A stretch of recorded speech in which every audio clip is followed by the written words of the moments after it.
c'est parti. Alors, comment faire une rose avec de la pâte d'amande? Donc déjà, il vous faudra des douilles, qu'elles soient comme ça, en polycarbonate ou en inox, ça fonctionne aussi. Il vous faudra du sucre glace, soit dans une petite saupoudrière comme ça, soit à la main, mais surtout pas de la farine, surtout du sucre glace parce qu'on manipule quelque chose de sucré. Votre pâte d'amande, vous venez la travailler un petit peu, on la malaxe, comme de la pâte à modeler en fait, comme de la Play-Doh. Et on commence par faire un petit cône. Donc le petit cône, ça va être la base, ça va être le milieu. Donc vous pouvez faire un petit cône. Voilà. Voilà ce qu'on appelle un petit cône. Comme ça. Ensuite, vous venez étaler avec votre rouleau. Et donc là, on va faire les pétales. Donc c'est parti. Première pétale.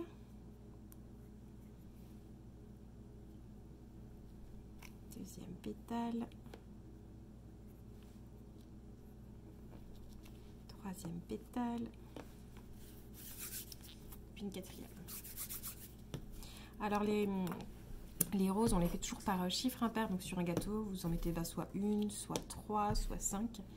Comme quand vous offrez des roses, un bouquet de roses en fait. Ça ne s'offre pas par 2 ou par 4, pas des chiffres pairs. Ok, une fois que vous avez vos petites pétales, comme ça, on vient aplatir un côté.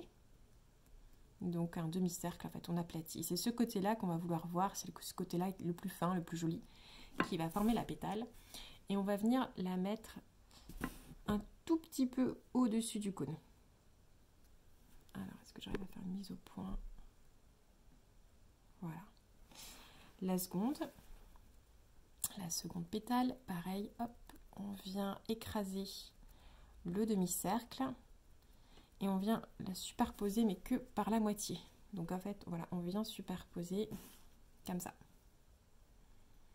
Vous voyez, hop, je viens superposer. Donc ça, c'est la deuxième pétale.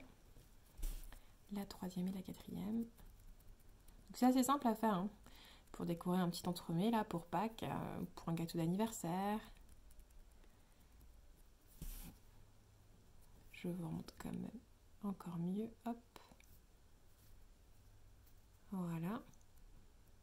Bon, je vais m'arrêter, une petite dernière et puis je vais m'arrêter là. Toujours écraser le demi-cercle. Bon, à la maison, on adore la pâte d'amande.